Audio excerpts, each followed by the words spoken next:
Tamil Junior February 2015. Get ready. 10 seconds. 5 seconds.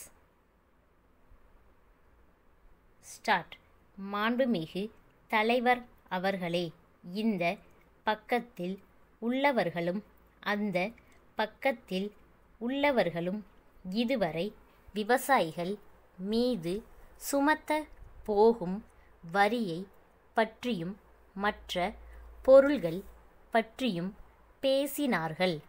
ஆனால் அதே சமயத்தில் கைத்தறி நெசவாளர்களுடைய நிலைமையை பற்றி ஒருவரும் இதுவரையில் பேசவில்லை. அவர்களுடைய பிரச்சனை பற்றி நான் பேச விரும்புகிறேன். 2 ஆண்டுகளுக்கு முன்பு அவர்களுடைய நிலைமை எப்படி இருந்ததோ அந்த நிலைமையில் இதுவரையிலும் எந்த மாறுதலும் ஏற்படவில்லை. அவர்களுக்கு உள்ள தொந்தரவுகளும் பட்டினி கொடுமையும் இன்னும் குறைந்து இருப்பதாக தெரியவில்லை. அது குறித்து அவர்கள் கிளர்ச்சி செய்தும் ஒன்றும் பயன் ஏற்படவில்லை. அவர்களுக்காக பொதுமக்கள் கிளர்ச்சி செய்தும் அலுத்து போய் விட்டார்கள். சமீபத்தில் மாண்புமிகு நிதியமைச்சர் அவர்கள் நடுத்தர ஆலை துணிகளின் மீது போடப்பட்ட வரி சட்டத்திற்கு இன்னும் ஜனாதிபதியின் ஒப்புதல் கிடைக்கவில்லை என்று குறிப்பிட்டிருக்கிறார். அதனால் உறுப்பினர்கள் அனைவரும் சேர்ந்து கைத்தறி நெசவாளர்களுக்கு ஆதரவு அளிக்க வேண்டுமென்று கேட்டுக் கொள்கிறேன். இப்பொழுது நமது மாநிலத்தில் அரசு கூட்டுறவு சங்கங்களை அமைத்து அவற்றுக்கு எல்லாம் உதவி செய்கிறோம் என்று சொல்கிறார்கள். இப்போது கூட்டுறவு சங்கங்களில் 4இல் 1 பங்கு தறிக்காரர்கள் தான் சேர்ந்திருக்கிறார்கள். மற்றவர்களையும் கட்டாயப்படுத்தி கூட்டுறவு சங்கங்களில் சேர சொல்ல வேண்டும். அப்படி எல்லா தறிக்காரர்களும் கூட்டுறவு சங்கங்களில் சேர்ந்தால் அவர்களுக்கு தொழில் நடத்துவதற்கு பெரிய உதவி செய்வதாகும். இப்பொழுது அரசால் செய்யப்படும் சிறிய உதவியும் அவர்களுக்கு கிடைக்கவில்லை.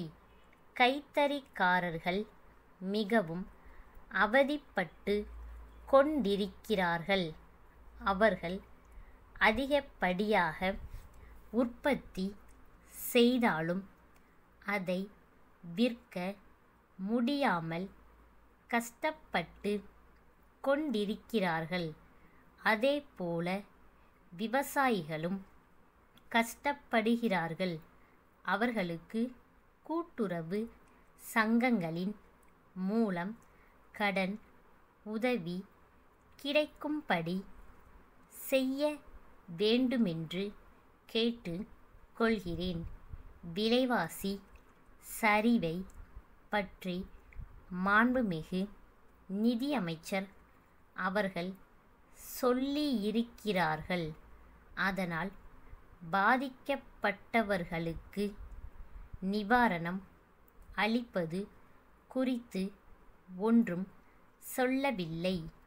கூட்டுறவு சங்கங்கள் மூலம் விவசாயிகளுடைய விளை பொருட்களை வாங்கி அவர்கள் நஷ்டம் அடையாமல் இருக்க நடவடிக்கை எடுக்க வேண்டும்.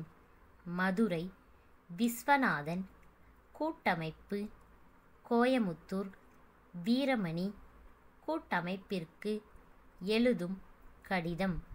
அன்புடையீர், தங்களது 10ஆம் தேதியிட்ட கேட்பானை கிடைத்தது. முதற்கண் அதற்கு எங்கள் நன்றியை தெரிவித்துக் கொள்கிறோம். உங்களுடைய மேலான கவனத்தை இனம் 4ற்கு ஈர்க்கிறோம். அது தெளிவாக குறிப்பிடப்படவில்லை. ஆதலால் அதை குறித்து சரியாக புரிந்து கொள்ள முடியவில்லை. இது மட்டுமின்றி 5வது இனத்தில் தாங்கள் விரும்பும் சரக்கின் அளவு குறிப்பிடப்படவில்லை. ஆதலால் இது குறித்தும் எங்களால் ஒரு முடிவுக்கு வர முடியவில்லை. இதர இனங்களை குறித்து எங்களுடைய மேலான கவனத்தை செலுத்தி வருகிறோம். மேற்கண்ட 2 இனங்களுக்கான முழு விவரங்களும் கிடைத்தவுடன் எங்கள் முழு கவனமும் செலுத்தப்பட்டு உடனடியாக ஆவன செய்யப்படும் என்று உறுதி அளிக்கிறோம். தங்களது பதிலை விரைவில் எதிர்பார்க்கிறோம். எப்போதும் உங்கள் சேவையில் இருப்போம். தங்கள் நம்பிக்கையுள்ள ஸ்டாஃப்.